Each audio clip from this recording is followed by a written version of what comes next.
ہاں میں اپنے بیٹے کے لیے کچھ بھی کر سکتا ہوں، وارث نے جادوگر کی بات کاٹ کر جلدی سے کہا۔ تو پھر مجھے اس کو زندہ کرنے کے لیے اس آدمی کا سر چاہیے جس نے اسے ٹکر ماری ہے۔ جادوگر نے سنسناہٹ پھیلاتے ہوئے کہا۔ غار میں اچانک ہی سناٹا سا چھا گیا۔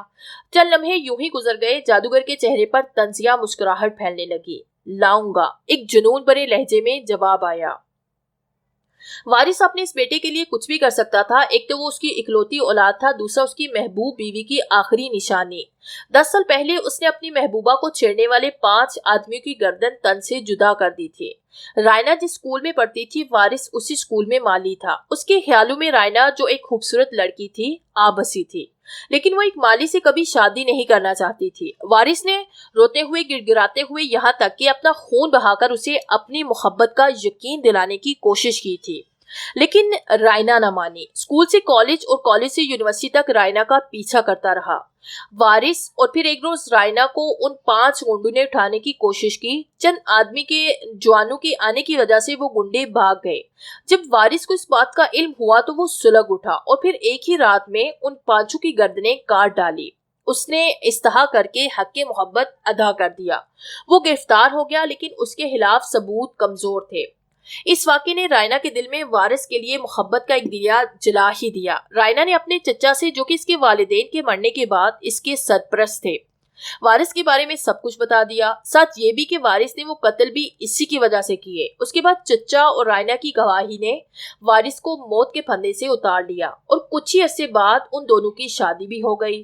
رائنا بیٹے کو جنم دے کر اس دنیا سے چلی گئی۔ وارث کے لیے رضا ہی سب کچھ تھا، اور وہ اس کے لیے کچھ بھی کر سکتا تھا۔ وہ غصے سے کانپتا ہوا غار سے نکلا۔ باہر ہی شیر ٹہر رہا تھا۔ چلو ان تینوں کو پکڑنا ہے، وارث نے گھوڑے پر بیٹھ کر اونچی آواز سے کہا۔ شیر نے اس کی طرف دیکھا اور پھر زمین پر دیکھتے ہوئے ایک سمت بھاگنے لگا۔ اس کے پیچھے ہی وارث بھی گھوڑے کو دوڑانے لگا۔ توقیر گاڑی بہت ہی تیز چلا رہا تھا۔ نہ تو وہ جگہ جگہ پھیلی برف کا خیال کر رہا تھا اور نہ ہی پھسلن کا۔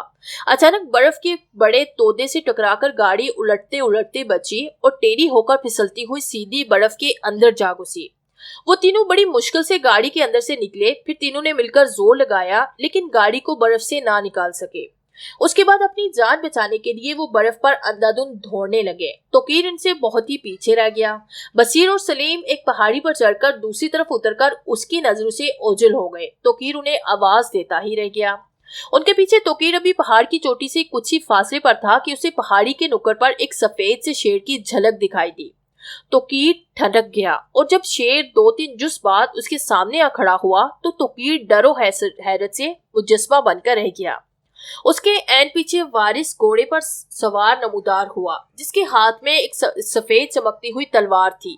تلوار کے ایک ہی وار سے اس نے توقیر کی گردن اڑا دی۔ سر اٹھاتے ہوئے جب اس کی نظر توقیر کے چہرے پر پڑی تو اس نے غصے سے تھوک دیا، کیونکہ جب وارث نے اسے بھاگتے دیکھا تھا تو کار تو توقیر چلا رہا تھا۔ میں اس سر کو لے کر جا رہا ہوں، تم باقی دونوں کو ڈھونڈ کر لاؤ، وارث نے توقیر کے جسم پر ایک نظر ڈالتے ہوئے شیر سے مخاطب ہو کر کہا۔ کٹی گردن سے خون نکل کر برف میں جذب ہو رہا تھا، برف سے دھواں سا اٹھ رہا تھا۔ وارث توقیر کا سر لے کر جادوگر کے پاس پہنچ چکا تھا تو وہ اس کے بیٹے کو نیم برہنہ کیے اپنے سامنے سیدھا لٹا کر آنکھیں بند کیے کچھ منہ ہی منہ میں بڑبڑا رہا تھا۔ میں سر لے آیا ہوں، میں سر لے آیا ہوں، وارث نے اونچی آواز میں 2 مرتبہ کہا۔ جادوگر نے اپنی بڑی بڑی چمکدار آنکھوں سے اسے گور کر دیکھا اور ہاتھ بڑھا کر اس سے سر لے کر کچھ پڑتے ہوئے بالوں سے پکڑ کر سر کو کٹی گردن عین رضا کے دل پر رکھ دیا، اور پھر چپ چاپ دوبارہ آنکھیں بند کر کے کچھ پڑھنے لگا۔ وارث غار کی ایک طرف کھڑا ہو گیا۔ اس کے چہرے پر اضطراری کیفیت تھی۔ اس کا بس نہیں چاہ رہا تھا، ورنہ وہ اپنے بیٹے کو خود زندہ کر دیتا۔ نہیں، یہ اس کا سر نہیں ہے، تم غلط لڑکے کا سر لے آئے ہو۔ کافی دیر بعد جادوگر نے آنکھیں کھول کر وارث کی طرف دیکھتے ہوئے کہا، یہ کیسے ہو سکتا ہے؟ میں نے خود دیکھا تھا اس گاڑی کو چلاتے ہوئے، وارث نے گڑبڑاتے ہوئے جواب دیا۔ نہیں، تمہیں غلط فہمی ہوئی ہے، یہ وہ نہیں، جلدی جاؤ اس کا سر لے کر آؤ، تمہارے پاس وقت بہت کم ہے، جادوگر نے غصے سے کہا تو وارث خون کاٹتا ہوا وہاں سے نکل گیا۔ توقیر کہاں گیا؟ بصیر اور سلیم نے بہت دیر چلنے کے بعد ایک دوسرے کی طرف دیکھا۔ دونوں نے اپنی جان بچانے کی فکر میں توقیر کو بلا ہی دیا تھا۔ جب انہیں توقیر کا خیال آیا اور وہ نہ نظر آیا تو دونوں پریشان ہو گئے اور توقیر کو ادھر ادھر آوازیں دیتے ہوئے ڈھونڈنے لگے۔ کچھ دیر ڈھونڈنے کے بعد بھی جب وہ نہ ملا تو دونوں اس کا خیال چھوڑ کر اپنی جان بچانے کے لیے بھاگنے لگے۔ وہ ایک چھوٹا سا برفانی میدان تھا جس پر وہ دونوں بھاگ رہے تھے۔ ان سے کچھ ہی فاصلے پر شیر ان کے پیچھے بھاگ رہا تھا۔ شیر کی موجودگی محسوس کرتے ہی وہ شور مچا کر اور تیز بھاگنے کی کوشش کرنے لگے۔ ان کے بھاگتے قدموں کے نیچے برف رہنے لگی۔ شیر بھاگتے ہوئے ان کے نزدیک پہنچ چکا تھا۔ اس نے ایک لمبی چھلانگ لگائی اور دونوں کے اوپر جا گرا۔ تینوں کے برف پر گرتے ہی برف بیٹھ گئی اور ایک کھائی سی نمودار ہوئی۔ وہ دونوں شیر سمیت اس کھائی میں غائب ہو گئے۔ اسی وقت برف باری شروع ہو گئی جس نے کچھ ہی لمحے میں اس کھائی کو دوبارہ بھر دیا جس کے اندر وہ تینوں بھی دفن ہو چکے تھے۔ وارث گورے کو اس پہاڑی علاقے میں ادھر ادھر دوڑاتا رہا لیکن اسے کچھ بھی نظر نہ آیا اور نہ ہی وہ شیر اسے نظر آیا۔ وہ انہیں ڈھونڈتا ہوا غصے سے پاگل ہو رہا تھا۔ آخر اس کے گھوڑے نے جواب دے دیا تو وارث پیدل ہی ان پہاڑوں میں بھاگنے لگا، لیکن ان کو تو شیر سمیت زمین نے نگل لیا تھا۔ وارث انہیں ڈھونڈتے ڈھونڈتے سچ میں ہی پاگل ہو گیا تھا۔